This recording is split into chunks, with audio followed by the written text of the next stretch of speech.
Hello. Welcome back, everyone. I hope that you enjoyed your meal. So let's start with this second session of the day.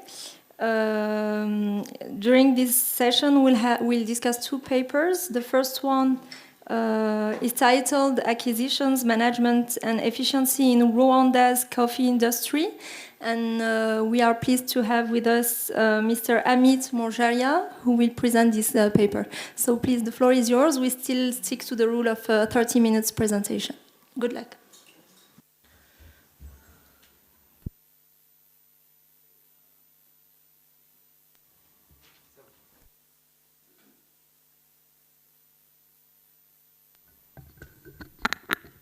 Wonderful. Grateful to be here on this fantastic program. I guess I have the post-lunch shift, but I hope you had the best dose of coffee as well before coming in. So, yeah. Great. So this is a joint work with Rocco Machiavello, who, if you haven't seen him yet, you'll see him shortly. He's discussing the following paper. In this project, we are after a very simple question. What happens to firm performance when its owner changes? In particular, when the new owner is a multinational. And I'm going to document that there are differences when you have a new owner and try and get very granular about what they're trying to do in these new organizations that they've acquired. As I said, this is a post-lunch sessions is a very simple question, but what I hope to do along the way is to convince you that this is a difficult question and an important question to answer. This paper is motivated by several observations. It's now very well known in the literature that there's significant persistent performance differences within narrowly defined sectors.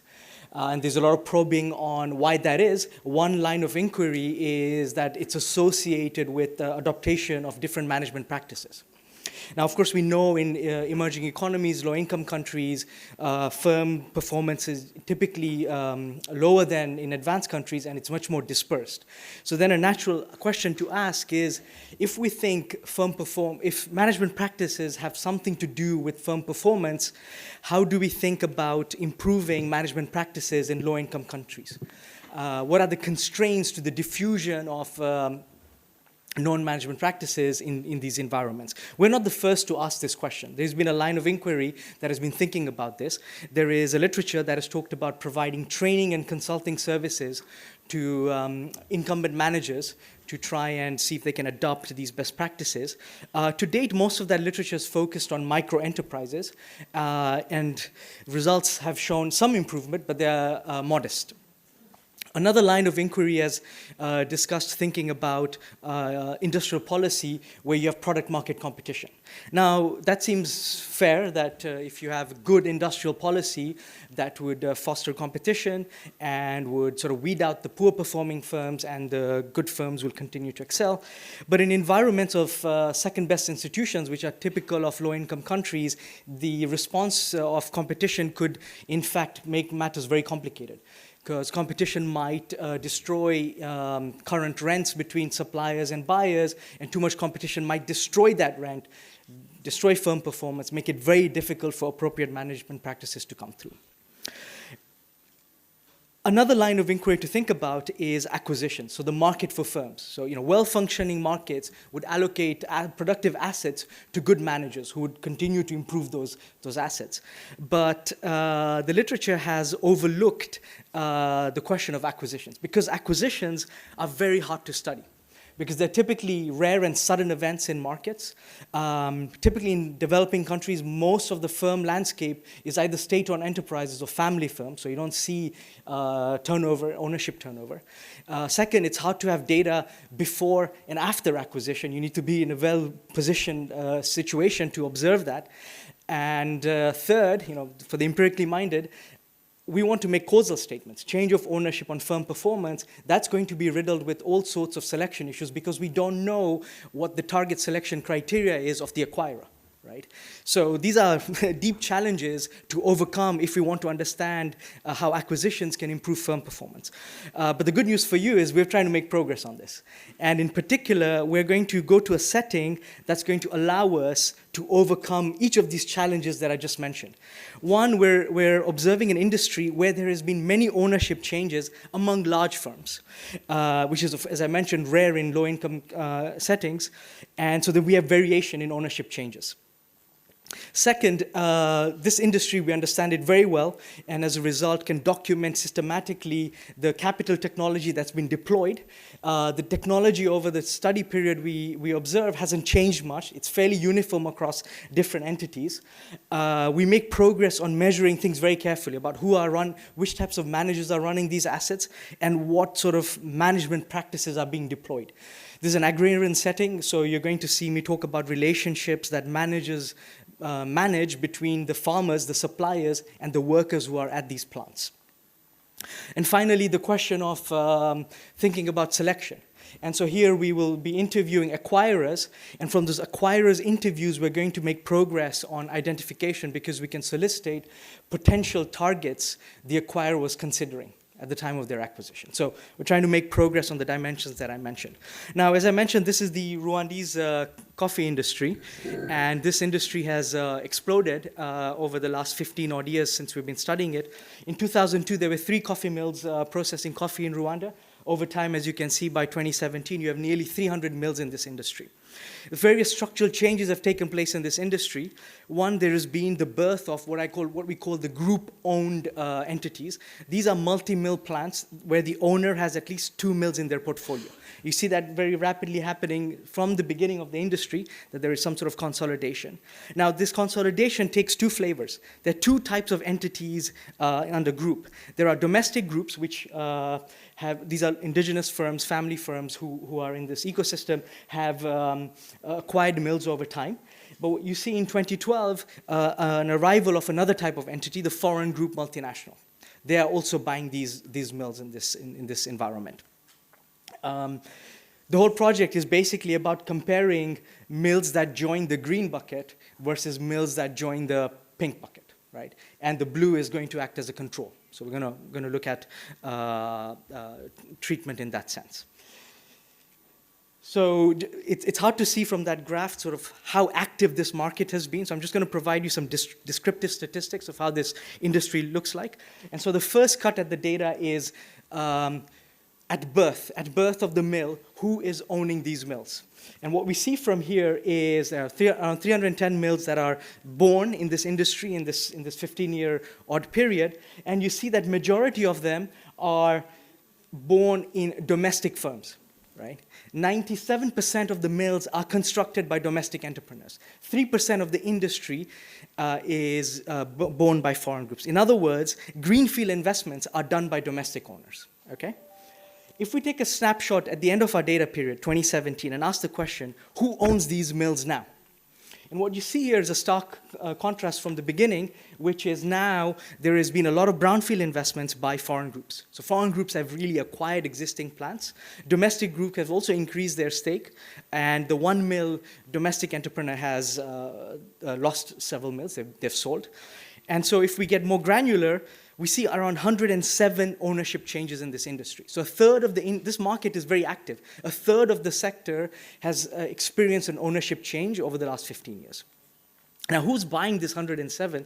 Interestingly, all types of organizational forms, whether you're a domestic single-owned entrepreneur, a domestic group, or a foreign group, they've all partaked in these transactions, right? We'll be mainly focusing on the domestic groups and foreign groups, but the 32 transactions in the single-owned entrepreneurs space is a nice control group to talk about as well. So I'll refer to that. But mainly I'm going to focus on mills joining domestic groups vis-a-vis foreign groups. Okay? The research questions, as I mentioned, are straightforward. We want to understand what happens when a mill is acquired by a foreign group. In particular, its performance of the asset, the operational things that they do, the amount of capital investment they do in these mills. Get granular in who's running the mills, so you have managers running these assets, understand deeply about what are the things they're trying to do, what are their characteristics, as well as understand management. Now management, it's a buzzword. We're going to try and get extremely narrow in what we mean by management. Management changes can happen for a variety of mechanisms, and differences arise due to knowledge? Do managers know what needs to be done? Are they sufficiently motivated enough? Is there enough incentives for them to do those things? And finally, even if you have the knowledge, the incentives, but do you know how to do it, the implementation? Now, these sorts of questions are very hard to ask in standard data sets, because usually you observe whether a management change has taken place or not. You don't see the attempt. Right? And we're gonna try and make progress on trying to sort of zero in on what aspect of management changes are taking place. Of course, lurking in the background is another interesting question, which is which mills are being targeted for acquisitions. I won't say much about that in today's presentation, but that on its own is also an interesting question to discuss. There is a related literature we speak to, but in the interest of time, I'm going to skip it today. And happy to discuss this offline and in the discussion if need to be. This is my broad plan to cover, hopefully in a coherent manner. Starting with the context, this is a typical agro-process linear supply chain in developing economies. Nothing too outlandish here. It's a very simple supply chain. We are going to focus on the part that's the interaction between the coffee mill and the exporter, that backward integration. To color in the supply chain, I'm going to show you some pictures. I'm at a business school. That wouldn't be fair if I didn't show you any pictures. So coffee farmers, the life of a coffee cherry starts in the backyard of smallholder farmers who grow coffee as their main livelihood. At harvest time, farmers have a choice. Either they can sell the coffee to a mill nearby, or they can process at home. If they decide to sell it to a mill nearby, the gains to trade for interfacing with the mill, they have to do it in a very short amount of time. Otherwise, the cherries start fermentating and start rotting the bean, and that's not going to make us very happy when we consume it. So if the farmer decides to sell to a mill, they have to do that very soon. So what happens at the mill? The mill is a very active ecosystem. There are a lot of things going on. Let me just put some pictures to illustrate on what's going on at the mill. This is a kind of a prototypical mill in the countryside. There are three things I want you to take away from these pictures. One is the technology. The technology which we refer to as the pulping machine, which is the picture in the middle and on the top. That's the main capital investment. That's known as a pulping machine, which carefully removes the pulp edge around the bean in a mechanical way. It has discs which help it to do that in a careful manner. Then you have these empty water tanks that eventually store this coffee and go through a fermentation process. And once that process is finished, it's moved on to these drying tables, whereby there's a lot of labor involved, as you can see, that has to uniformly dry this output of the mill in a fairly consistent manner to reduce the moisture so that it can be bagged. Now, so one key thing that I've been trying to explain here now is the technology is very obvious, as you can see. It's very straightforward to measure. So that's one aspect of this. But the other aspect is there are several processes going on here which need to be managed in a timely and organized manner. Everything needs to happen in clockwork, right? And so there are all these processes, and therefore the person in charge of this, who you don't see in the picture, is a manager. The manager, if you think about this in the project finance literature, they're managing the throughput risk. They're managing the cherries arriving at the reception, so they have to manage relationships with farmers. Then they have to manage their workers. There's a lot of them here. In a typical mill, there is around 4 permanent workers and around 300 farmers who are supplying to this mill. And they need to be appropriately motivated, appropriately trained. So the manager is responsible for that to go through clearly. So I hope that Coffee 101 processing is clear. Again, just to emphasize, we're focusing on this part of the supply chain, the backward integration. What sort of data we have? We have sort of three buckets of different types of data. We have administrative records over the sort of the duration of the industry, whereby we know who owns the asset, as well as key outcome measures, firm performance measures. This is an export sector, regulated sector. Mills have to report regularly every season to the regulator, and so we have outcome measures on firm performance.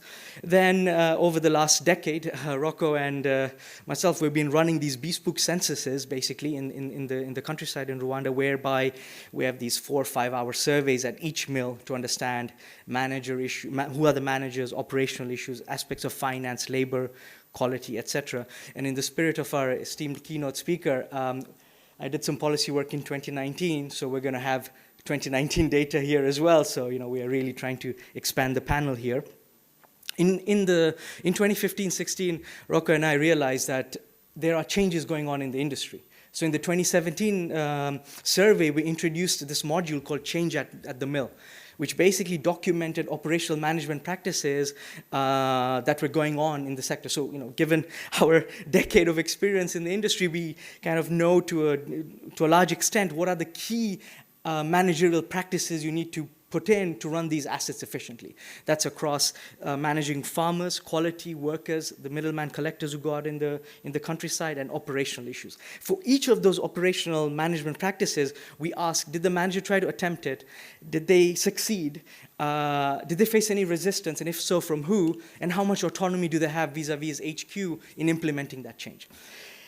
So that's the second data set. The third data set is an acquirer survey. So over a long period in 2017 and 18, I interviewed all the CEOs who did the acquisition. So these are 4 to 6 hour interviews whereby we designed a thorough interview to understand the acquisition process. And the whole objective of this was to make progress on identification, which is to ask the acquirer to give us their criteria of who they source from, which types of mills, and get from them various different types of counterfactuals. And I'll illustrate that in the results, which ones we get. So bottom line, the first, the bullet point number 2, the red highlighted, is to get into mechanism. What are these new acquirers doing inside the plant? And the third bullet point here is to get after identification. So I hope that's clear. Okay, so as I mentioned, very straightforward paper. We're running a simple diff and diff, whereby we have mill outcomes for mill I in year T, mill fixed effects, year fixed effects, and the indicator that switches on when a mill joins a group. But as I said to you in the motivation, what we're interested in is these 2 different types of groups that have emerged because they have different types of acquisition processes. One is brownfield, the other is greenfield, one is domestic, the other is foreign. So we want to understand if there's performance differences depending on the type of group you join.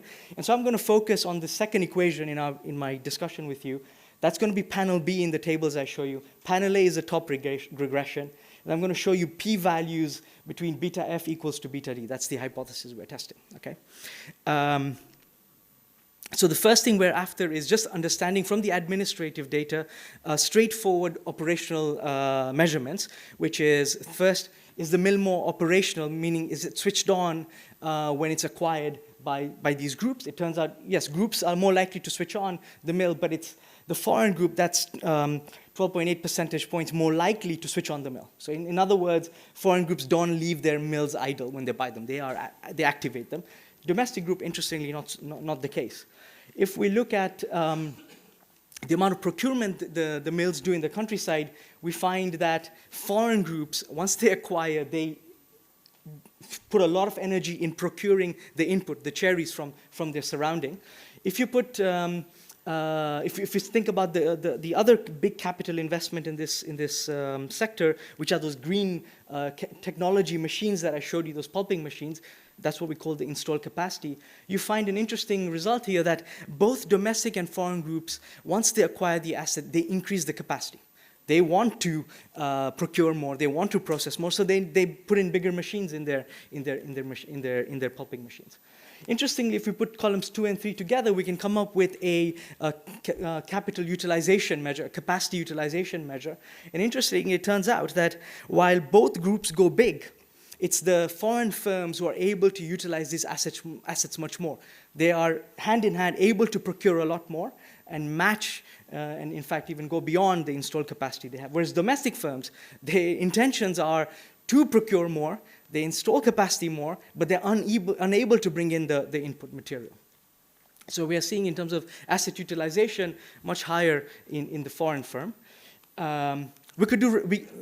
Typically in this literature, people do revenue productivity measures. We don't have that because our mills are kind of integrated, so we don't have price of the output. You'd need strong assumptions to do the revenue productivity exercise. But we do a cost productivity exercise here by looking at our survey data. And a couple of things to mention here. One is, because of these deep surveys, we can get very granular on cost issues.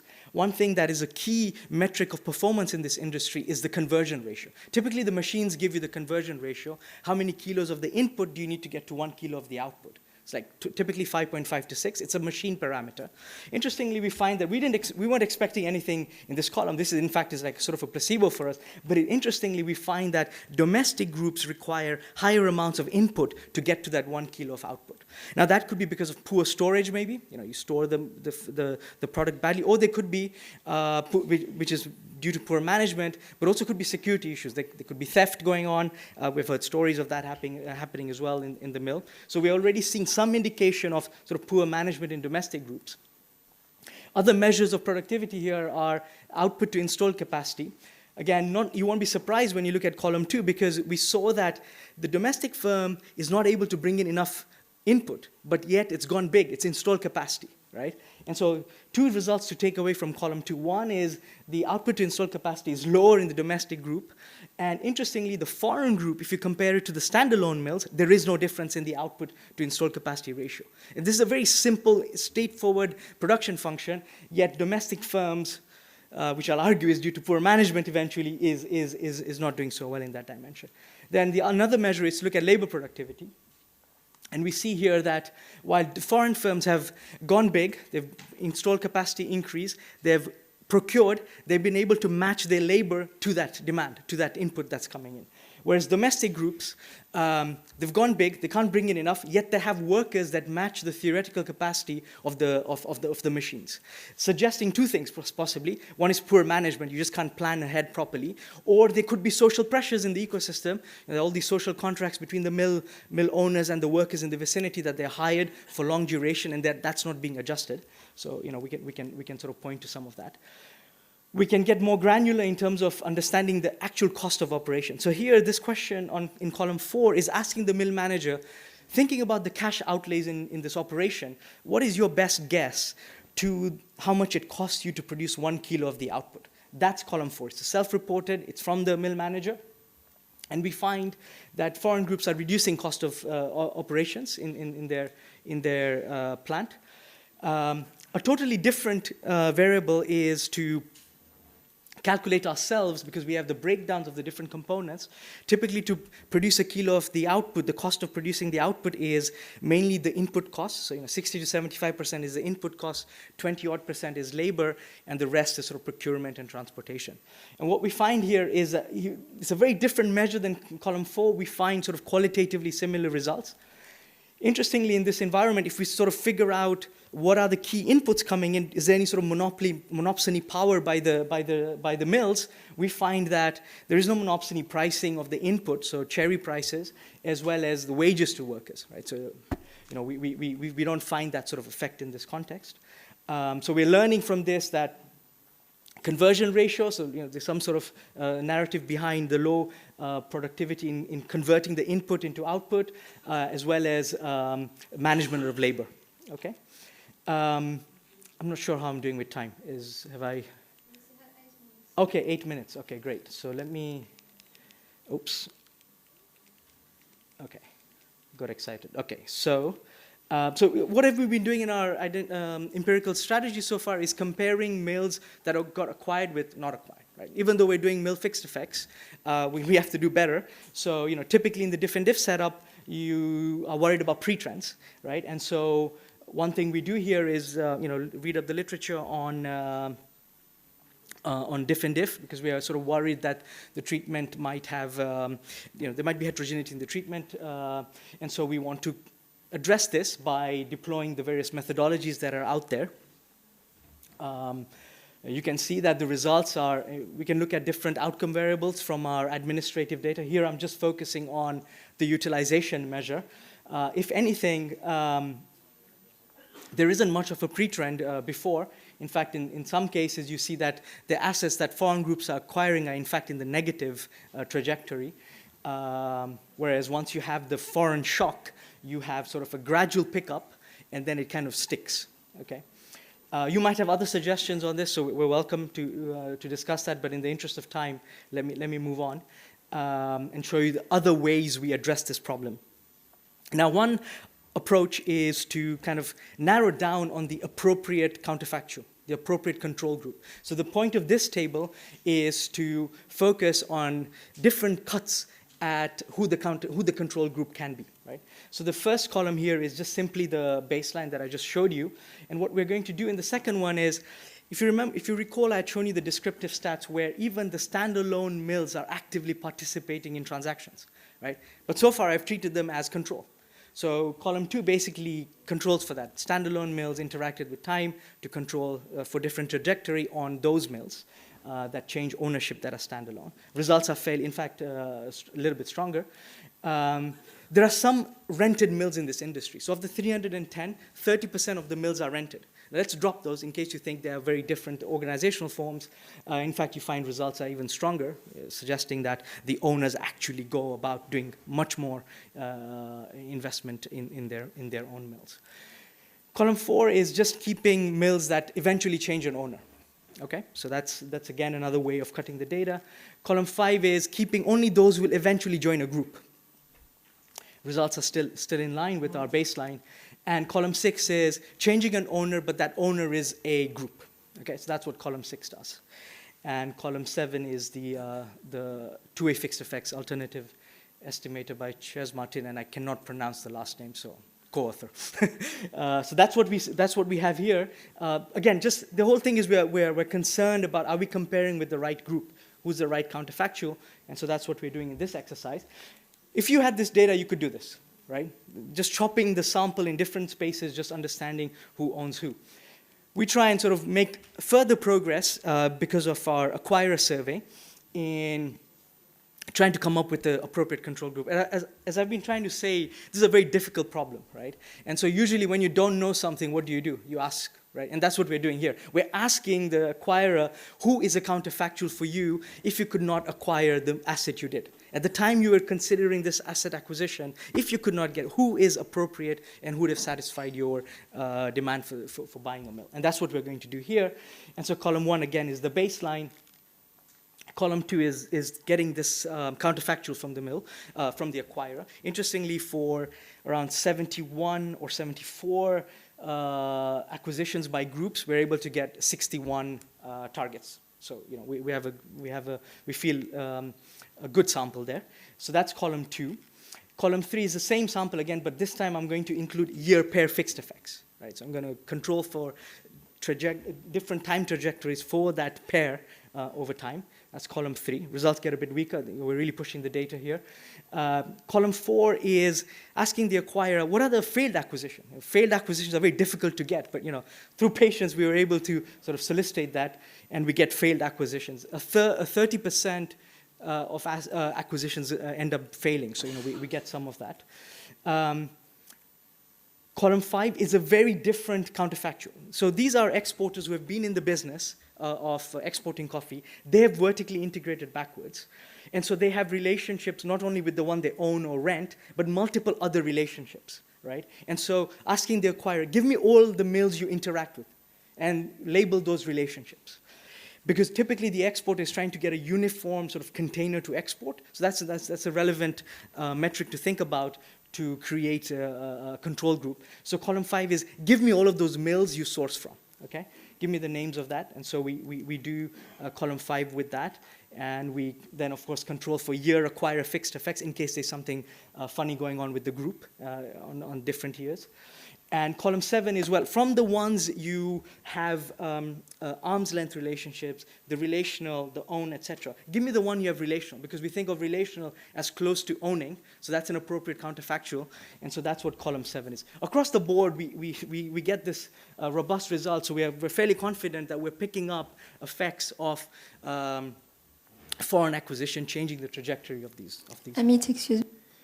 2 minutes. OK, so I am now at the final slide. And because I can't click on the tables, it's a heavy loaded slide. But I promise you, behind everything I say now, there is a result. It's empirically tested. Okay? So hopefully I've convinced you there is a utilization increase by foreign groups. So the question then is, how are foreign groups able to source more coffee? That's the key thing that we're finding, right? They're able to source more coffee because compared to a standalone mill, a foreign group is not more efficient in converting the input-output as well as using the labor more productivity, right? So what is driving this efficiency in foreign groups? Well, we're going to follow the literature a little bit because there's a literature in FDI that says foreign multinationals typically have better technology, better access to finance, and so we're going to address that. We can measure technology very well in this industry, and it turns out that mill technology is very similar. It hasn't changed across time. Machines are very similar. We know the vintage, we know the discs, we know the make, very similar across domestic and foreign groups. Another key thing is access to finance. Now, I showed you that the biggest CapEx investment is the big machines, and both domestic and foreign groups are able to access that. But another aspect of finance is the requirement of working capital, which is what you need during the harvest season.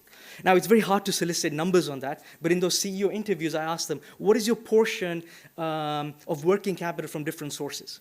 And it turns out that the sources are very similar across the two groups.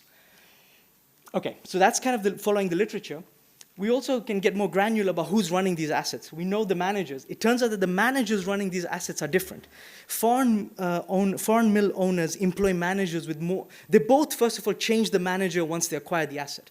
But foreign mills employ managers with higher education, mostly university education, and higher cognitive ability. We measure this by Raven test. Now, having a good manager is very helpful. It explains a quarter of the productivity performance differences between domestic and foreign firms. But what's the rest? We argue that the rest is about management. Now, as I told you, we want to tease out different aspects of management. There is the knowledge and the incentives part. We observe on a knowledge test that domestic managers and foreign managers equally attempt the management practices. They're both equally, there's hardly any difference between the two. So that tells us that they know what needs to be done and they have the will to go and do it. They're trying to attempt it. That's obvious in the data. But where there's difference is domestic managers are facing a lot of resistance from their farmers and workers in implementing these new changes.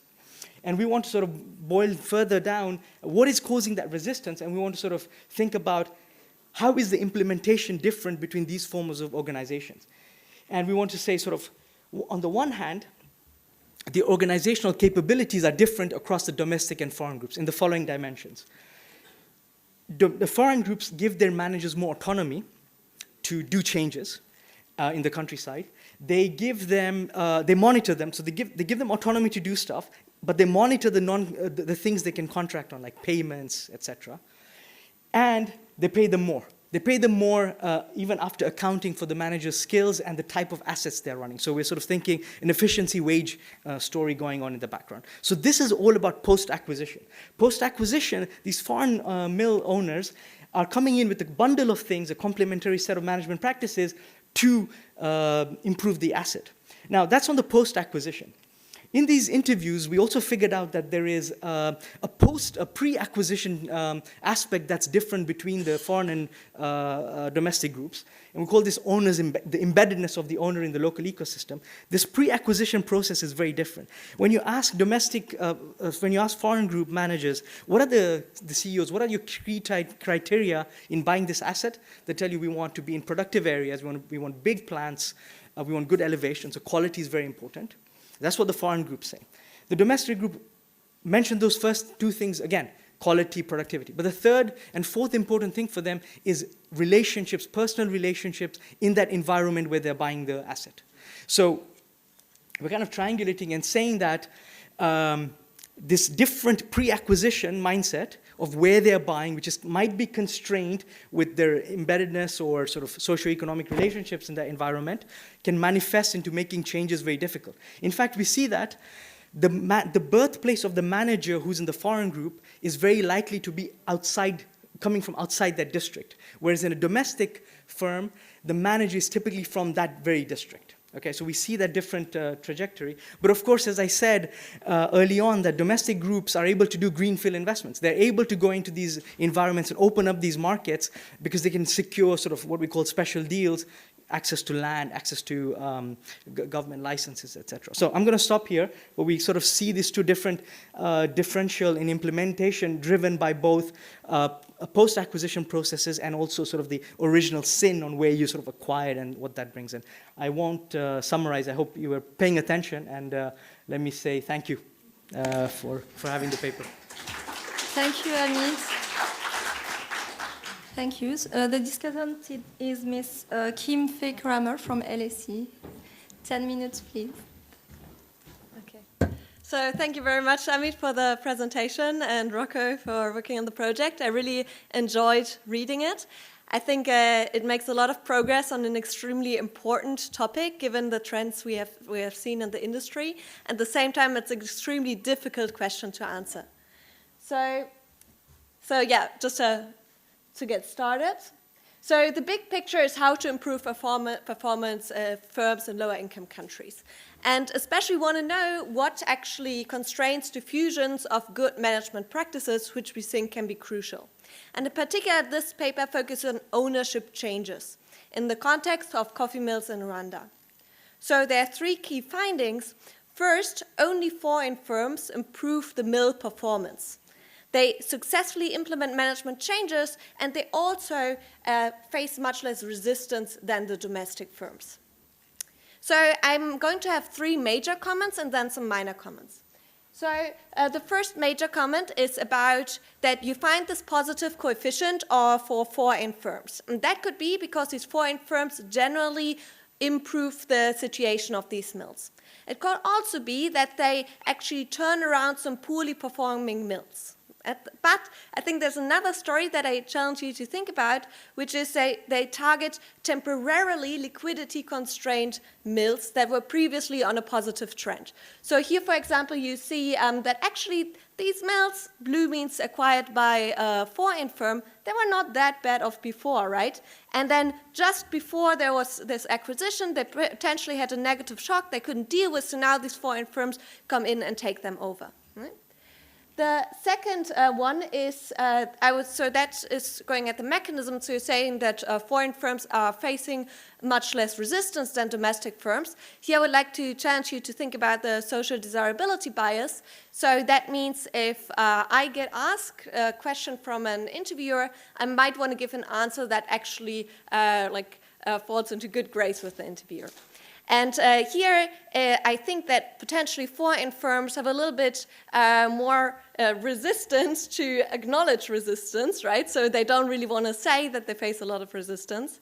And here you see, I don't think you have time for this slide, but you see basically for foreign and domestic firms, the reported resistance to a specific management practice. And for example, especially for management practices like incentives for workers, where there might be more concerns if foreign firms enter and make changes that people don't really like, they report to show to face less resistance.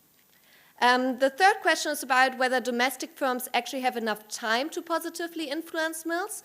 So while the foreign firms buy the mills and hold them, domestic ones build them, buy them, or actually then quickly sell them. In particular, they quickly sell them to foreign firms, right? So that also means that a lot of the things where these domestic firms are performing very badly, they are actually things that take time, such as relationship building with these cherries farmers. So let me come to the minor comments. First, I would like to talk a little bit about the control group, because whenever you have a mill getting acquired by a foreign group, that also means there's, for example, increased competition in this market, more increased foreign competition, right? So I would just like to see how do you think about these effects.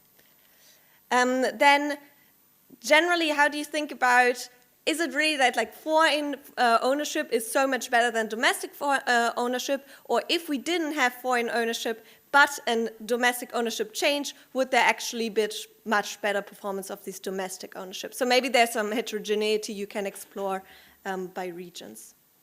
Maybe you can also look at potential other types of ownership changes, such as inheritance or mergers. Another big point that might be a little bit hard to get is, so we see these positive improvements for these mills along productivity dimensions, but I actually would challenge you to think about the potential costs of foreign ownership. And the first one would be, do actually the previous owners get a fair price for their mills? Or if it is a story that foreign firms come in when they're in a bad situation, do they actually can blackmail the domestic ownerships? The second one is about workers and farmers. If it is true that they have less resistance to these foreign firm practices. Why do they have less resistance? They clearly don't like them. If domestic firms are implementing them, now they kind of have to accept them. So it's maybe like on some dimension, this is really bad for the workers and the farmers. And then finally, I think this might be challenging but interesting, do we actually now see that the profits of these mills are flowing abroad instead of being reinvested as it would be with domestic ownerships into the country? And then finally, generally, maybe you can place this paper a little bit into this general trend of big fish eating small fish, right? So maybe you could show us a little bit along like how this changes the firm size distribution. Okay, that's it from me today. I really enjoyed the paper and good luck with it. Thank you. Thank you very much. Do you wish to answer first? So, Ms. Karen. Thank you so much, Kim. Those are fantastic points. I won't do justice in answering all of them, but the issue of liquidity is, of course, there in the industry. There are some assets that change because they were not able to pay their working capital loans. We haven't kept track of that, but something we want to think a lot about. The social desirability point is well taken. We need to think more on how to address that. Very nice point on the domestic firms not having enough time. So in the data, we do have firms that have been owned by the same domestic group over a long period. So we have these family groups, and we can check if they have been able to do well. So there are these 4 or 5 groups that have been in the industry from beginning. So we can look at that. This partial point on competition is well taken. We are going to do that and figure out where the acquisitions are taking place and the effect of competition. The workers and farmers being worse off, like from the average effects, we see that the wages are not different and the prices that they are getting paid is not different. There's a minimum price in the industry for coffee cherries, which the government monitors substantially. So we don't think we'll find some movement there, but we'll have to look at the spatial dimension of it. Nice point on the profits going abroad. I think the big issue in the industry is the transfer pricing, of course, where you have multinationals coming in and doing that, and that's a real issue that the government is all the time thinking about. Yeah, let me stop there. My esteemed co-author is also with us in case, Rocco, you want to jump in with anything, don't hesitate. Maybe you can open the floor. I have maybe just one comment question. When it's something you did not emphasize in the presentation, but it seems that in the paper we have the impression that foreign groups have a better access to local information than domestic groups, because actually what you show in your paper is that they are able to they acquire underperforming mills more than the domestic groups. So given that within the period of time you are studying, there were a lot of economic measures in Rwanda. Did you try to investigate if there were special incentives for this or something? No, it's a fairly liberalized market, but the point, whenever there were, it depends on the circumstances of the asset. Sometimes there will be an auction where everyone's invited. That could, and domestic firms might not have the deep pockets maybe to buy it, but we don't think that's the reason. Often we've seen that there are a couple of assets that were sold to foreign groups and domestic groups didn't want to buy them. So that's also happened. It's a very liberal market where you can get access to information, at least in our understanding. So. Okay, so please, we can start here maybe. Maybe one question, please, about the data. Do you have information about the salaries given by the foreign group versus the domestic group? And I have another question, which is maybe more technical. I'm not sure. I understand. Is there other modalities in the estimation that you did for foreign group, domestic group? If no, there is a risk of collinearity because the variables are put in one and the other. I don't know if my question is clear. Is there other modalities? Yeah, there are 3. There are standalone, 3. domestic. I didn't see the reference. Thank you. That's what it's compared to. Regarding salary, yes, we do. The foreign group managers get a little bit more. So, if you want numbers, it's like 384 per month, whereas the domestic is around 310. So it's not substantially different, but there is a difference.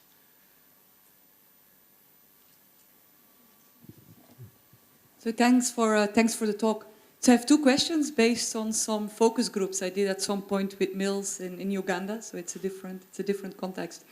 But so the first one aspect that the mill owners said that was important in getting more cherries towards their mills was actually the provision of credit to the farmers. So you take a look at the importance of credit of the mill owners, but did you also take a look at the possibility of actually giving out credit to farmers? So maybe they have deeper pockets there. And the second aspect, so here you say that they quite quickly process. So what they did in Uganda, so the farmers, they would already bring the cherries to the mills, but they would keep them there mainly to avoid that they're stolen, because at home, indeed, it seems that cherries are quite often stolen. But then they would only process them at the moment that the prices are higher on the international market.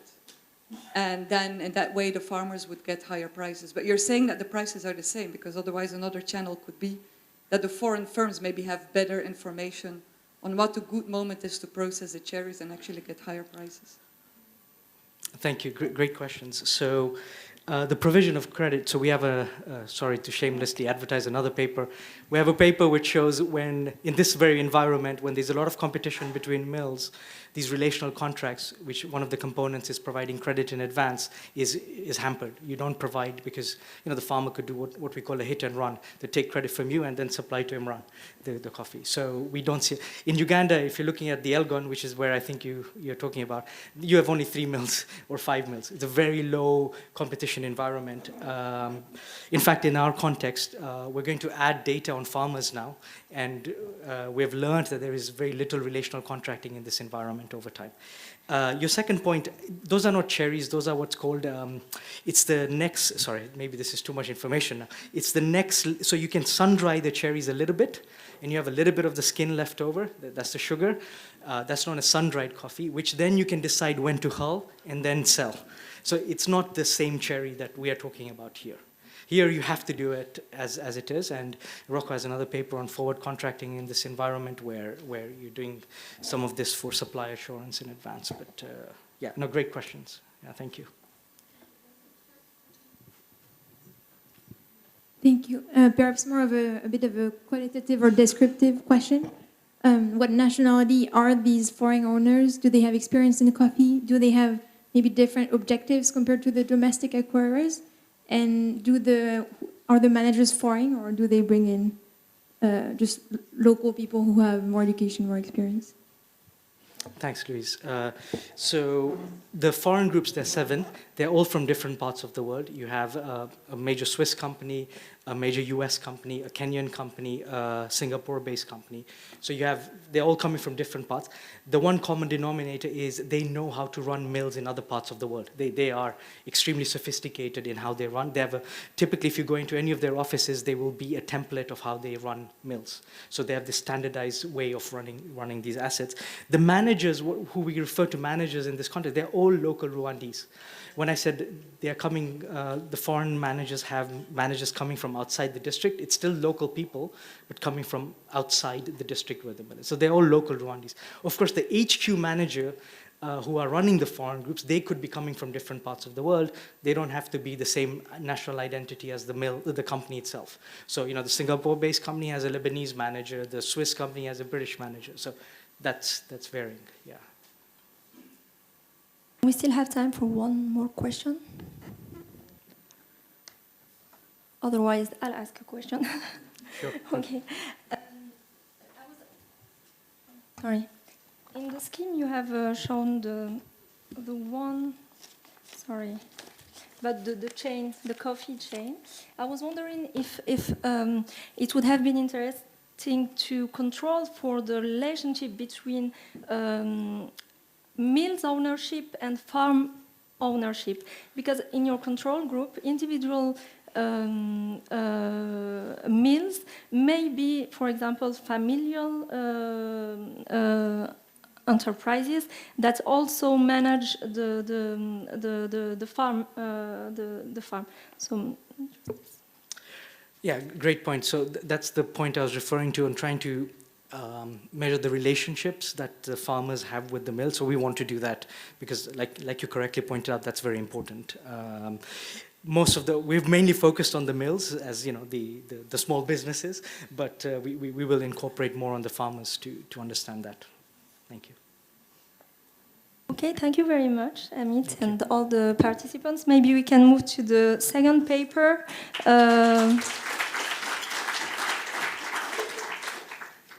So this paper will be presented by Diego Santamaria from Harvard University. It is entitled Business Training and Special Competition in Urban Uganda.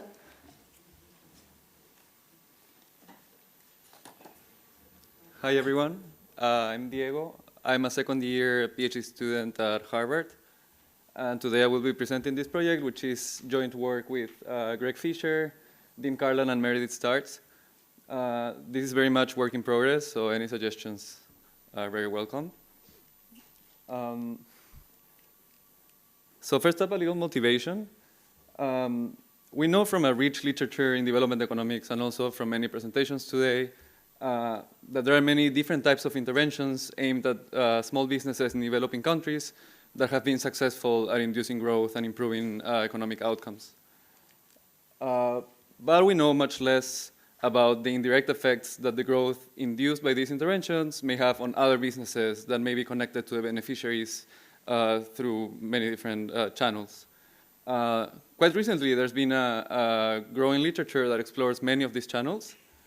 But this is a very challenging question to answer for many reasons. On the one hand, there are many such channels, some of which may be positive, like for example, if there's diffusion of knowledge or increased demand at the market level, but some of which may also be negative, for example, if there's business stealing. And furthermore, these channels may, the relative importance of these channels may depend on the setting, on the characteristics of the firms, and also on the source of the growth of the firms that are the beneficiaries of intervention. And then there's another dimension in which this is a hard question to ask, which is how far-reaching are these effects? So for example, if we think on a spatial setting, it's not obvious that the relevant dimension for the indirect effects is from neighbor to neighbor or maybe at the market level. So we're trying to answer these two questions in this project. So that's our specific business question, which is what are the indirect research question, which is what are the indirect effects of business training very broadly, both in terms of the channels through which they operate and also in terms of the spatial incidence. And this is probably sort of obvious, but this is a very important question to ask if we want to say something about the effects of such interventions at the aggregate level and not only on the businesses that receive them. So what do we do exactly? We evaluate a business training program in Uganda, and we focus both on the direct effects on the beneficiaries and also on the indirect effects on other businesses in the area.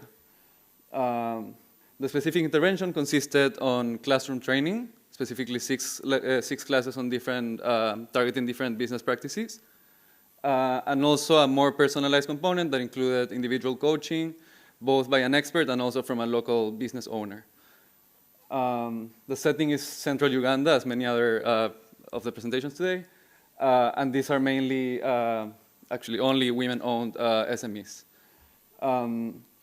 Both the intervention and the empirical strategy are sort of designed in order to maximize our ability to capture the indirect effects.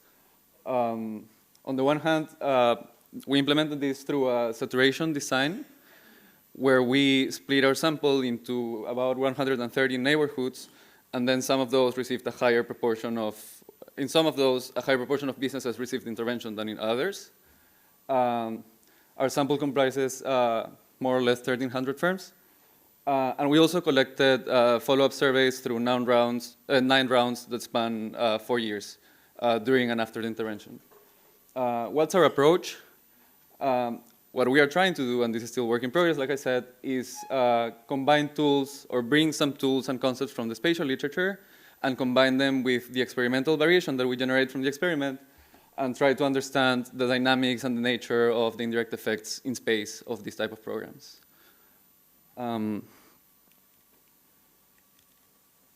So now I will tell you a brief summary of our findings. First, we find that very much in line with the literature, the business training program had positive effects on the beneficiaries. But like someone mentioned before, also, these effects are pretty modest. So not really transformational. We have effects on the order of 10 or 20% of the control group outcomes. In terms of indirect effects, we find actually a very interesting mix of patterns. First, we find very little evidence of diffusion of business practices onto exposed businesses. Second, we find some strong evidence of positive demand agglomeration forces, and I will talk in more detail about what this means in our setting. And we also find some evidence of negative competitive pressures. And one other important component of our paper is that the dynamics of exposure really depend on the distance between the businesses. So that's something that we're really trying to explore here. And we spent a lot of time thinking about what's the best way to measure this indirect exposure, not only at the neighborhood or market level, but also at the individual level. So this is where feedback is very much welcome, because we're still trying to interpret and understand our own findings. So now how does this fit into the literature? Like I said, there's already a very rich literature on the effects of business training programs. Here our effects are pretty much consistent with the literature. In terms of indirect effects, there's a few recent papers that are exploring some of the channels that I was mentioning before. Like for example, there's work on the diffusion of knowledge or technology through firm networks. There's also some work on within sector indirect effects of firm subsidies through competitive mechanisms. And perhaps closest to our own study are the last two papers here by Kai and Seidel in 2022 and McKenzie and Puerto in 2021, which focus on, this is an old version of my slides. Those focus on indirect effects at the market level. So how does our work fit here? We think that the main difference between our own project and the last two projects that I mentioned is that in their case, their unit of analysis was a market, and they randomized the percentage of firms in a market that received the treatment. Whereas in our case, we're actually studying firms that are continuously distributed across space in an urban setting. So we do not really have like a segregated or independent unit or cluster of firms. So we're trying to exploit those features of our setting to be able to say a little more about how exposure varies at the individual level and not only take an average effect at the market level. That's what we see as our main contribution. And more broadly, we are trying to use the experimental variation and to bring some new insights into a broader literature from IO and maybe economic geography that focuses on how agglomeration and competitive forces interact in determining the location of firms in space. So now I will say a little more about the intervention. The program was called Women in Business, WMB. It's run by an NGO called TechnoServe. Relative to other similar programs, this is medium intensity. Like I said, you can include six classes and also a fairly long personalized components that included many meetings with coaches and mentors. And the firms receiving it are relatively mid-sized compared to the literature. So they are not large businesses at all, but they are also not very small businesses. I will show you a little more information on what these businesses look like. Yeah, and the geographic setting is pretty broad. It covers most of central Uganda, and it was open to anyone that wanted to apply and satisfy the criteria. In terms of how we build the sample, first, the organization conducted a very large-scale census in 4 urban areas in central Uganda. This covered about 30,000 businesses. Among those, the ones that looked like more or less they could comply with the criteria received a recruitment visit, and among those, a few applied. And that's where we got the sample from, plus a few extra businesses that applied independently without a recruitment visit. Like I said, at the end, the sample is about 1,300 businesses, And we have 9 rounds of follow-up surveys, both during and after the intervention. So this is a distribution of firm size by the number of employees. So there's most of the businesses have 0 employees besides the owner, or maybe 1 or 2. But as you can see, there's also a few businesses that have 5 or 6 or 7. So these are relatively medium-sized businesses. On the right, you can see the distribution of firms by sector. On the top right part of the pie, the red sectors are what we classify as service-oriented sectors. The main subsectors here are cosmetic services, so hairdressers and restaurants and catering. The green part is retail sectors, and here the main sectors were clothing, for example, or general merchandise, which is how we call basically corner stores or bazaars. And as you can see, there's also a smaller share of the sample that participates in manufacture or agriculture. But keep in mind that manufacture here is very broad, so we may have some sophisticated businesses, but also a lot of these businesses are food manufacturers, for example. The key takeaway from here, I think, is that the large majority of the businesses in our sample are actually consumer-facing businesses that mainly interact with demand. So that sort of motivates our approach to how we measure and interpret indirect effects, which we think will be mainly demand-driven as well, rather than, for example, through suppliers or some other mechanism. This is a summary of our experimental design. Like I said, at a first stage, we have a saturation design at the neighborhood level. So in some neighborhoods, 75% of the businesses in the sample receive the training, and in others, only 45%. The way we randomized this part was by ranking them by size and assigning, then forming pairs based on this ranking, and within each pair, one neighborhood was assigned to either high or low intensity treatment. And then within each neighborhood, we randomized the businesses to be invited to receive the WMB program according to the proportions. Yeah, sorry, I removed this table, but this is an old version. But I think the main takeaway here, if you focus on the very first row and on the very first column, that's take-up. So we have about 2/3 of the businesses that were invited to participate actually attended the program. This is also more or less in line with the literature in that it's not super high, but also it's a fair share of the businesses. The other 2 key points I wanted to make here are columns 2 and 3 show whether there's differences by whether the neighborhood was assigned to high or low intensity, and there's no differences here, which we interpret as a lack of evidence of spillovers in participation. Columns 4 and 5 show that there's some positive selection in participation. So among those that were invited, which are all businesses that applied initially, the ones that actually attended the components of the program were more likely to be highly educated, slightly older, slightly more experienced in their businesses. And I guess the reason you can see all those other rows here is that we also wanted to make the point that conditional on participating, participation in the intensive margin is actually pretty high. So among those 2/3 of businesses that attended, most of them completed all or almost all of the components of the program. So now I will talk about our empirical strategy. Like I said before, based on the characteristics of these businesses, which are mainly consumer-facing businesses, we expect demand-side forces to be the main source of indirect effects. And one can naturally think of these forces as happening on a geographic setting, on a geographic dimension. So in our mental framework, we think that indirect effects will depend on where firms are located and how far they are from each other, how costly it is for consumers to move from one place to the other, and also on how substitutable these firms are. So whether they sell the same products or not, for example. And this is a representation of how we do it empirically. Basically, what we do is exploit the fact that we have precise location data for all the businesses in our sample, and we construct an individual level measure of exposure to other treated businesses in the area.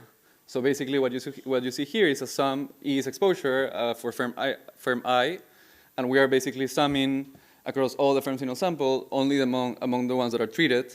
So T is an indicator for treatment. But that contribution to the exposure is actually weighted by the inverse of the distance between the two businesses. So the further they are, the less they matter for exposure. So this is capturing the idea that that whether a business, whether a neighbor received the treatment matters more for a given business the closer they are. And it's not obvious, but the one thing that we are thinking about still is that it's not obvious how much more close businesses matter relative to far businesses. So that's parameterized here by sigma, and I have a whole set of slides discussing sigma later. But that's very central to our strategy.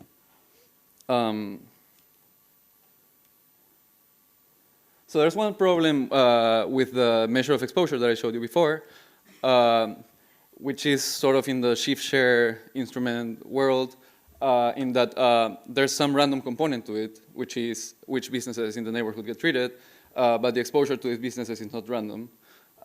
Intuitively, for example, if a firm is located in a very dense area, they will be more exposed to treated businesses regardless of the given realization of the random assignment. So what we do to address this problem is employ the method suggested by Borziak and Hall, 2021, and we control in the specification for a measure of expected treatment, which is in practice, basically we simulate many random assignments of the treatment following the same rules that we used in the actual realization, and for each of those we compute the exposure, and then we just take the average across all of those. So if a business is located in a very dense area, they will get higher measures of exposure across all of these simulations, so that will be accounted for by this mu parameter. And in practice, the identification then for our results comes from the differences between the realized exposure due to a given random assignment and this measure of expected exposure. And one nice feature of the design is that given the saturation design at the neighborhood level, we have higher variation relative to the expected exposure than we would under individual level random assignment. So we actually have like more dispersion in our exposure measure.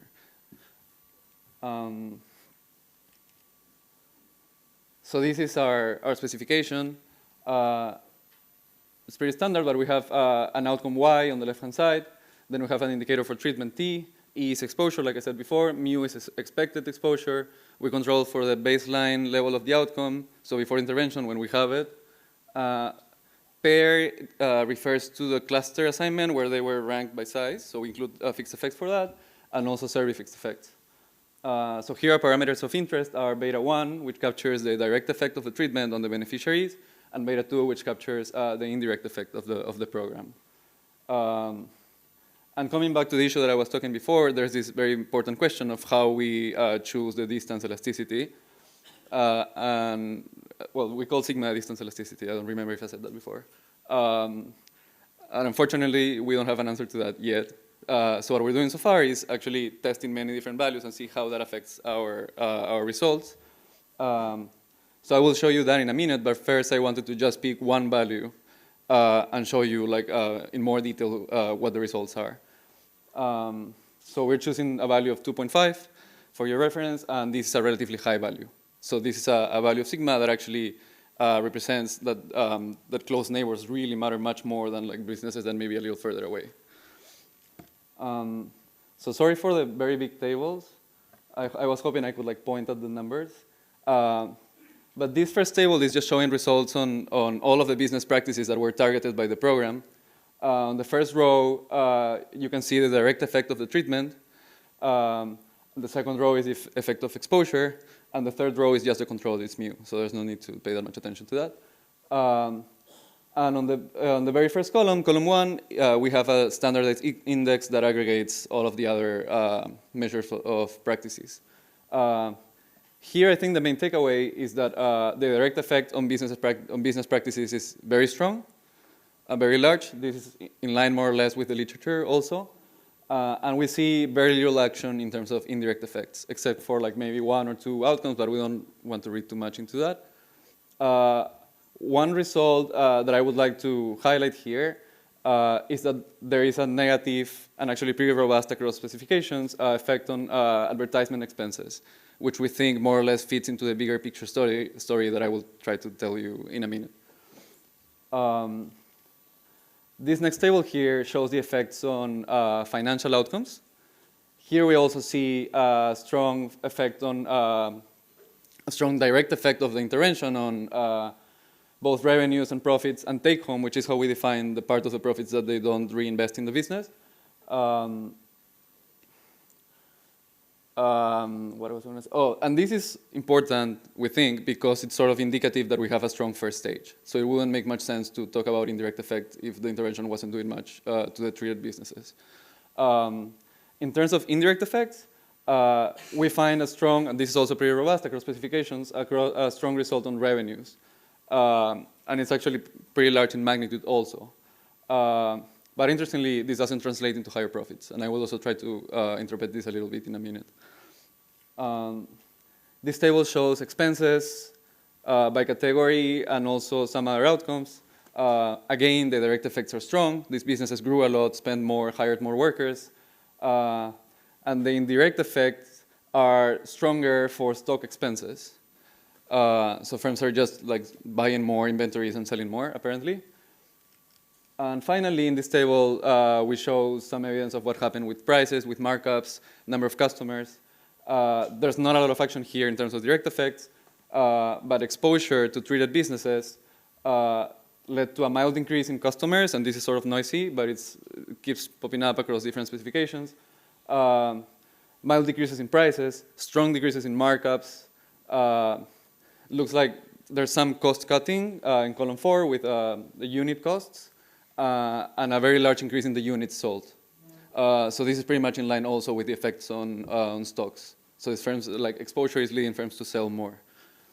So how do we interpret this? So I said already, there's a very strong direct effect of the program on both practices and financial outcomes. This is great, but it's also something we sort of knew before from other papers. But in our setting, it is important because it's a strong first stage, and we can that allows us to talk about indirect effects. In terms of the indirect effects, we see very little evidence of diffusion of practices, so little effects of exposure in terms of all these practices that the program was targeting. We do see strong indication of positive demand agglomeration. And if you remember, we saw positive effects on revenues, we saw positive effects on stocks, positive effects on units sold. And also we think this may be a little bit of a stretch for some of you, but we think that maybe the decrease in advertisement expenditures may be in line with this story as well. If there's more demand in the market, maybe these firms need to spend less in advertisement. And in terms of competitive pressures, what we see is mainly decreases in prices, sharp decreases in markups, and also some evidence of cost cutting, which may be a reaction to the neighboring firms doing better. So the reason why we think we don't see much in terms of profits is that maybe these two forces are sort of offsetting each other. So the exposed firms are selling more, but also they're facing lower prices, more competitive pressures. They're sort of forced to cut some costs, and on net they are not worse or better off, or at least that's what we're finding for now. And intuitively, we like to think of this as exposed firms getting a smaller share of a bigger pie.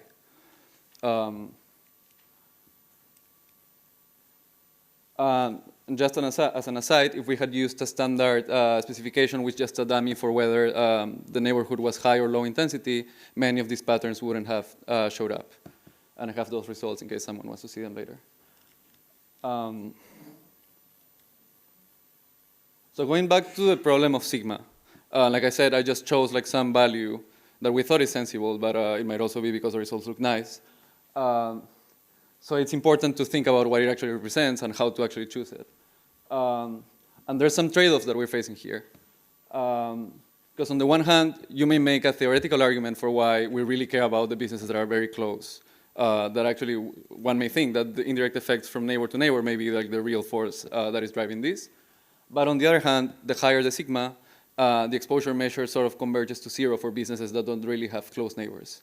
So for higher sigmas, we're actually identifying these out of a smaller subsample of the businesses. So that's sort of the trade-off that we're facing. Like I said, for now, we are not really making claims about what's the correct one, but I will show you in a minute how the results depend on them. Work in progress, we're trying to write a framework that sort of formalizes this and lets us sort of find an internally consistent value for sigma that rationalizes the patterns that we're seeing. So that's what we're working on right now. So now, very quickly, also, how much time do I have left? Okay, great. Well, maybe not that quickly then. But these plots show how the results depend on the value of sigma. So the further you go to the right is a higher sigma. Remember I showed you the values for 2.5. And here the main takeaway is that the patterns that I was showing you before are sort of consistent across values of sigma, except when it's low, when it's a value of 1. Where they sort of like are all over the place. Sometimes they are consistent, sometimes they are higher, sometimes they are lower, but you can see also the standard errors are much bigger for those. But once you move away from 1 and start increasing it more and more, they sort of stabilize, and also they get much more precise. So these are daily customers and monthly revenues. In both cases, they are positive, and these are in line with the positive demand agglomeration story that I was talking about. These are units sold and stock expenses, also pretty consistent across different distance elasticities and always positive, except for the very first values. And these are sort of like the outcomes that sort of fit with the story of negative competitive pressures. And here you see that they are pretty much consistently negative as well, both the markup and the price index. And here are the profits, which are very close to 0 and pretty precise for most values of sigma. And interestingly, we have this outcome, which is the subjective perception of the business owner of whether their business got more profitable or not. And that one, for some specifications, is actually negative, which we think may be more or less in line with the story of them getting a smaller share of the pie.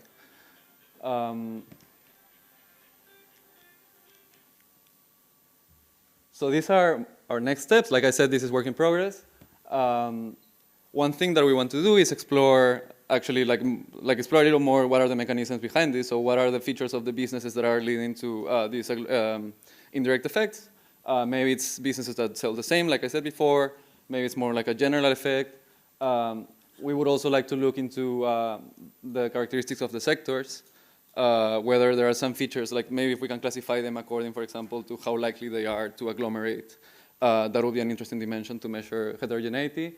But keep in mind here that, like I said, the higher the sigma, the smaller the sample, so it's challenging to look at heterogeneity. And then perhaps more importantly, we are working on writing a formal framework, mainly for two things. First, we think that will allow us to estimate an internally consistent value of sigma. And second, that will let us say something about the aggregate effects, which was the original motivating question. We hope that we will also be able to say something about aggregate effect, not only on the producer side, but also on the consumer side. But that part is more challenging, and we'll have to make some assumptions. Like, for example, one might argue that, okay, like revenues are growing, so there's more demand, so this probably means that consumers are valuing what these firms are selling. But one might also say that, oh, price is going down, cost going down, maybe quality is also going down. So we need to make some assumptions there. And what we're trying to do is construct some bounds for the effect on consumer welfare also. And with those bounds, we can say something about the aggregate effects as well. So just to summarize, we found that training was good, in line with the literature, but it's really important to understand indirect effects as well, in order to say something about aggregate effects and whether this is actually a good policy. We sort of bring experimental variation with other questions from the IO literature and the geographic literature on spatial agglomeration and competition between firms.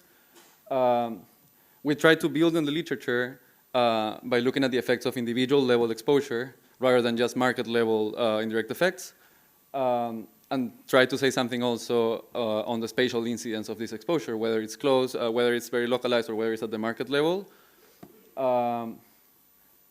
One thing, I don't know if it's here actually, but one interpretation we think makes sense of the results is that the fact that the estimates get more precise the higher the sigma seems to indicate that it's actually the very close neighbors that matter the most rather than neighborhood level exposure. We find both positive demand agglomeration and negative competition effects. And yeah, like our results show, it's very important to really think carefully about how to measure exposure. So that's what, I mean, we're still trying to interpret this and making sure that we're thinking about this correctly and like build on it. And that's all I have. Thank you. Thank you very much, Diego. So discussant is Mr. Rocco Machiavello from LSE. 10 minutes. Thank you.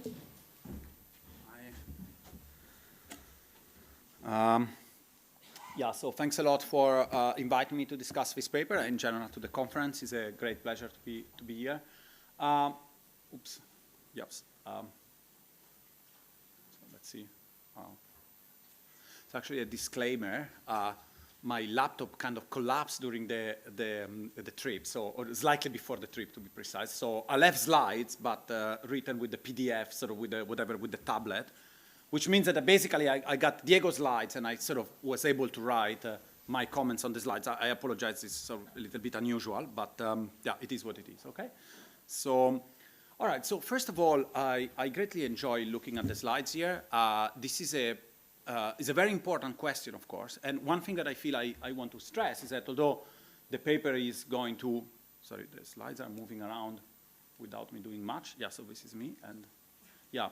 So the first point I want to make is that this is obviously a very important question. You know, there are a lot of programs that are sort of given out, and then we look at the returns on the recipient, but of course we want to know a little bit more sort of the aggregate returns of these projects. And so my understanding is that this paper, actually the experiment happened quite a few years ago, and at the time this must have been, I suspect, either the first or maybe one of the very first papers that look at this question, okay? And so I think that the author should get a lot of credit for sort of having posed the question. And the way they went about it was essentially to randomize the intensity of this training program at the world level. Okay, I'm not doing anything, so let's see whether we can.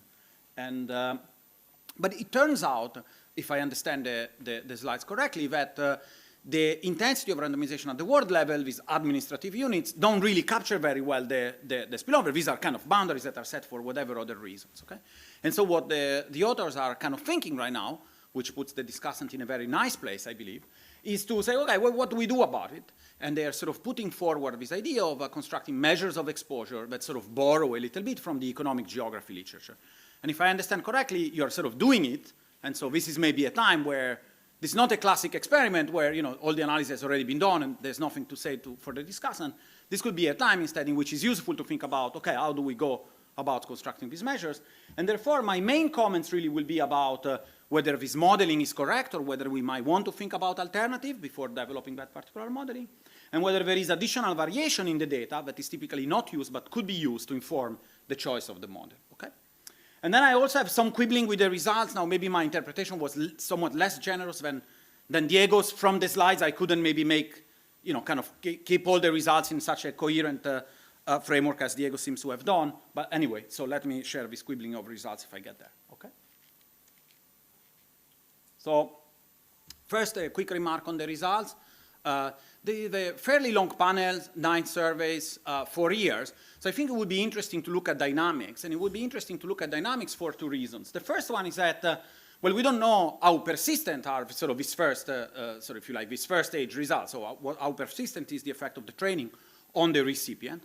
And conversely, if we think about spillovers, we could imagine that those will take a little bit of time maybe to materialize, in which case, of course, the dynamic could potentially play in the other direction. So I think if you are, it would be, given that you have the data, it would be good to look at the dynamic a little bit. Okay, so with regard to the result, I believe the little diffusion of business practices, there seems to be a zero, I mean, caveat with the subject to the dynamic caveat sort of results I just made. The positive demand agglomeration and the negative competitive pressure, my feeling was that I think I interpret the results as being a little bit more suggestive of the negative competitive pressure when we'll get there. The positive demand agglomeration, I felt it was a little bit tenuous, but maybe it was my sort of wrong interpretation of the slides. But if that was the case, I think that that could actually be a good news, because it would mean that you can actually focus your model on a more specific channel, as opposed to kind of trying to capture many things. That I'm also thinking a little bit how the literature has evolved. There's some very nice recent work in very similar setup, looking at demand agglomeration. I believe there's going to be job market candidates this year. So, you know, this might not be the, your study is going to encounter some data limitation, I think, if you really kind of try to chase that particular question. And then I want to keep you in mind is this thing that Diego told us, that the preliminary results already seems to suggest that some of the spillovers are very localized. So I understand that saying that They arise from the fact that there are other firms that are treated that are very, very close to me. Okay? So if that's the case, so let me see, sorry. Let me skip this in the interest of time. Before I tell you my two main comments and other remarks on the context here, the sectoral composition of the sample is very heterogeneous. So we have seen before, for instance, the study that Alessandro and Vittorio have presented where we focus on a few specific sectors. Of course, there's some kind of trade-off, you know, in your research design. When I think about the kind of chasing spillover, I think that this is something that needs to be taken into account because at least a priori I wouldn't expect a lot of spillovers, certainly not through competitive pressure, in sectors that are so desperate and so different, okay? And so in fact, I would even say that this could help you as some kind of placebo almost results if you were to define a measure of exposure that takes into account of this sectorial difference. There's a question, of course, of whether you still have power given that you know, within the sample there's so much variation in terms of sectoral composition. Okay, so here is the slide that Diego wanted to remove, is the slides on take-up. There's a very healthy take-up, and so my first comment is that if the spillovers are indeed localized, it seems that the firm's incentive to take up the program should depend on the spillovers. And so as an alternative to sort of the approach that they are pursuing, one thing that I would suggest at this stage is maybe to think a little bit about whether we can use that information on take-up, to inform the kind of the way we should be modeling spillovers. Okay. So what do I have in mind here? So imagine you think about a reduced form formulation where you have the profits of firm I, which depends, of course, on the price that firm I charges. Imagine this is a differentiator Bertrand duopoly, so there's also firm J. Then there is this gamma, which is the key parameter that governs the differentiation in this market and therefore the extent of spillovers. And then there is this AI, which is some measure of whatever, productivity or whatever is the firm attribute. And I want to think of the training as potentially be something that increases this AI. When you think about the firm choice on whether to participate in the training, which at the moment is not information that is being used anywhere for the estimation, you write down your first order condition, and the beauty of that is that the firm I will choose AI, so the effort in attending the training, thinking about, well, the direct effect of AI on profits, which is something which is very close to the reduced form sort of coefficient, so that seems to be something we can learn about. Then there is the indirect effect on prices. This is a little bit trickier, right? So this AI is going to change my pricing behavior as well, but envelope theorem, of course, tells us that that effect is going to be zero. And then there's going to be the strategic effect.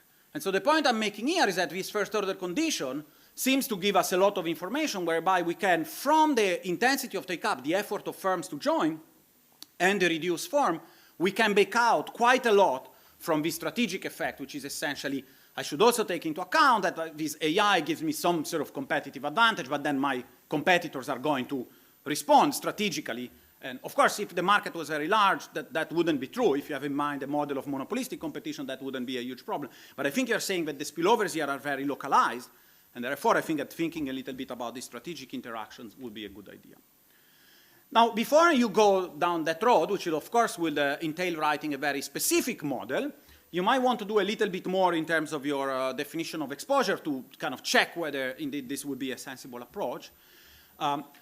Currently, the way you define the exposure, if you see with this definition of sort of market access type of measure, what really matters is only the identity of the firms that are being treated, because those are the only ones that have a TJ equal to 1. Everybody else enters with a 0, so they don't matter. But in practice, of course, if you generalize that model, that will no longer be true. And in fact, you should think about a model where there are just network and then there are potentially indirect effects. Everybody's going to have now a little bit of an indirect effect. And then all of a sudden, it's not just the firms that are in your sample, which are about 1,000 that matter, but potentially all the 5,000 that express some interest, or in fact, even all the, 30,000 that were surveyed by TechnoServe. So I think that here there is a little bit of, depending on the model, there's going to be a slightly different ways in which you're going to kind of compute your index. And then the second thing, which you maybe alluded in the conclusion slides and that I already mentioned before, is that you might want to take this summation over J by looking only at firms that are in the sector, okay? And I think there's some justification here because the sector are sufficiently heterogeneous. You convince me that there's no spillovers in terms of management practices. And then all the spillovers kind of should work through market interactions, which I think will be relevant along sort of horizontal sort of markets definition, not vertical because of supply chain linkages. So you could try to see whether you have the power to define your market access, summing over J, for all the firms that are in the same sector as J, as opposed to all the firms to core. So, sorry. So yeah, so you could try to define your EI defined only over some sector and potentially use the other sector as a further placebo. And then if you go back to this model of strategic interaction, which the sort of take up is a little bit endogenous and depends on this exposure, you could then also imagine interacting your TI with your new kind of EI measure and then see whether there's something there. If there's nothing there, then probably the strategic model I'm sort of advancing is probably not the right model. If instead there is some interaction, then instead I think that would suggest that maybe this, the approach, you might want to kind of think a little bit more about the strategic interaction and then exploit the fact that you also have information on take-up effort, if you like.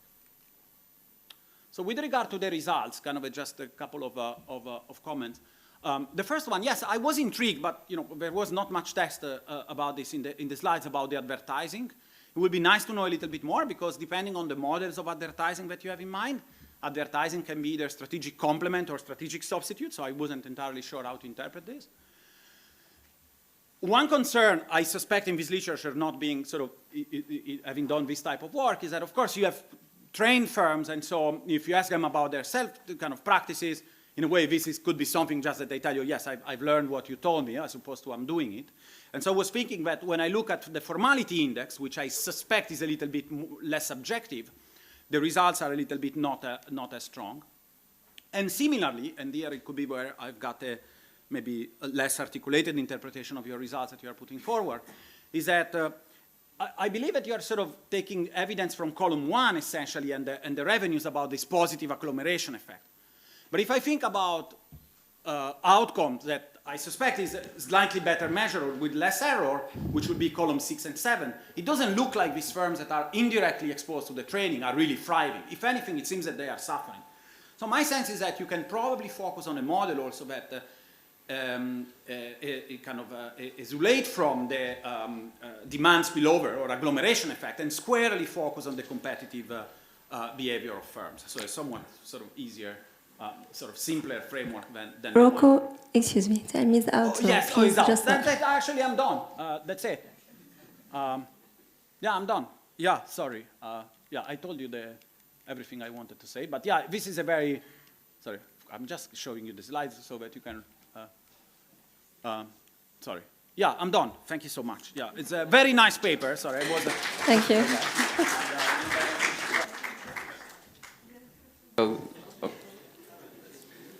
So thank you so much, Rocco. I tried to keep up. I took a lot of notes, but hopefully we can talk later about the details. So first, some of your comments I do have answers for, so I'll try to focus on those. In terms of dynamics, we've looked a little bit into them, and we find that the direct effects are very persistent on almost all of the outcomes. So that's why I wasn't showing them. It's more a little boring.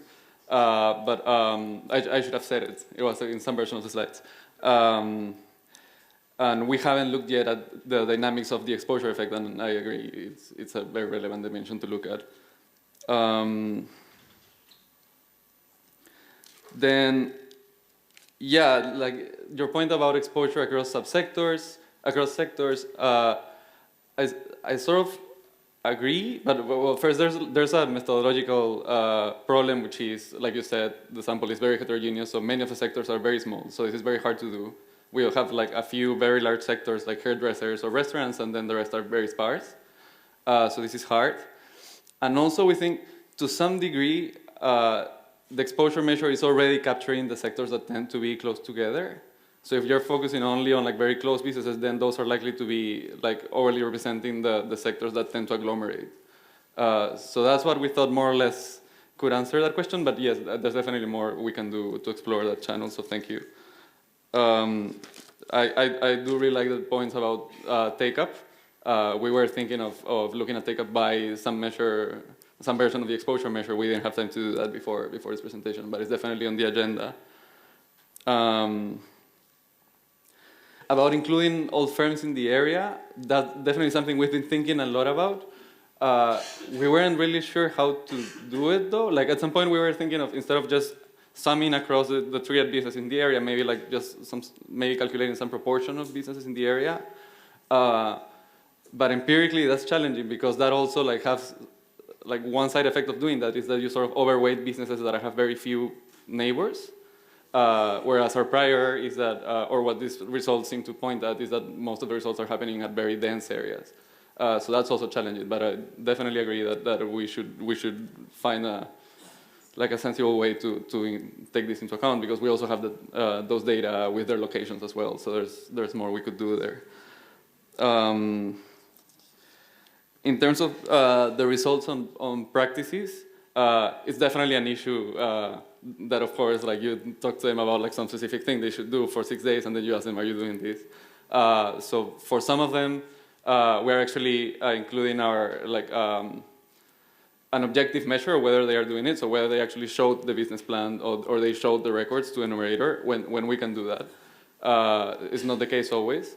And some of them were actually not that linked to the core of the program. So because of this being an old intervention, like you said, there was no pre-analysis plan, so what we did was sort of like blindly try to like define measures of practices that we could look at.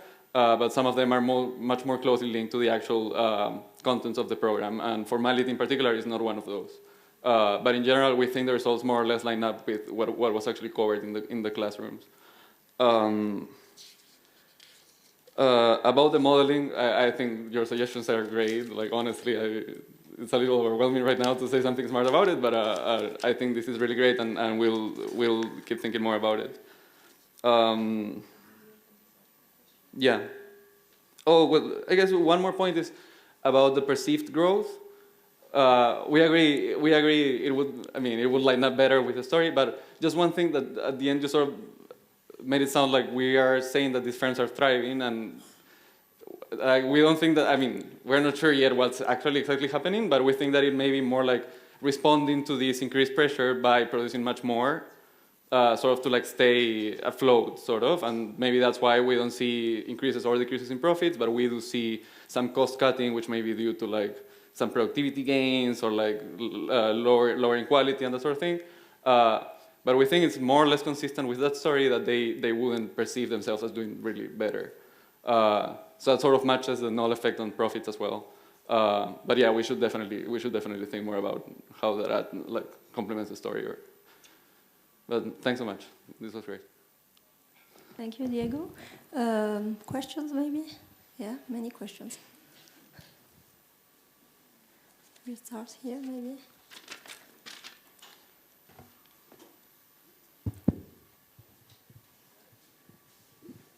Thank you. Very interesting paper. I was wondering whether you could perhaps look at the impact across the supply chain by looking at upstream and downstream sectors. So, should I answer now? Yeah, I think I'd rather do that. Yeah, we thought about it a lot, but the truth is that most of these sectors are actually very clearly consumer facing, like mainly retailers and services, and we only have very few that are in manufacture, maybe. But even within that group, the sectors are much more sparse. So like we have like only 1 or 2 or 3 businesses from each sector. So that's actually pretty challenging. And yeah, like given the nature of these businesses, we don't really think that's one of the main channels driving the results, but it would definitely be nicer to like have the power to actually look at it. Did you look at the, there's a significant result on employment, which is, good, because that's the priority of Ugandan policymakers. Did you look at whether employment in non-treated firms was changing? So there's some evidence of like slight decreases in employment, but it's not really a robust result. Like it's very noisy, so I didn't want to highlight it. But yes, it's true that the direct effect on employment seems to be positive. But we don't think the results of the exposure are enough to claim that this is actually like poaching from the other businesses in the sample rather than like employing someone else. But yeah, it's definitely a relevant margin. I have a very naive question to Diego, but I could have asked that question to other presenters before. It seems that almost all the papers that we've seen so far use data from Uganda. So I was wondering if there's something special about that country, and if so, is there any implication as to possible generalizations to other countries? So I'm probably not the best person to ask this because Rocco highlighted, I was still a kid when this happened, the intervention happened. But I guess it probably has to do with ease of actually running this sort of interventions. There's infrastructure, but also it's a relevant setting representative of many other comparable places. We think this setting in particular, the focus on an urban setting rather than individual markets, where businesses are more heterogeneous, they are not located uniformly in space, and that's pretty much a site that is common in many other places. So in that sense, we think it is relevant. But yeah, maybe there's also other reasons why Uganda is the preferred place.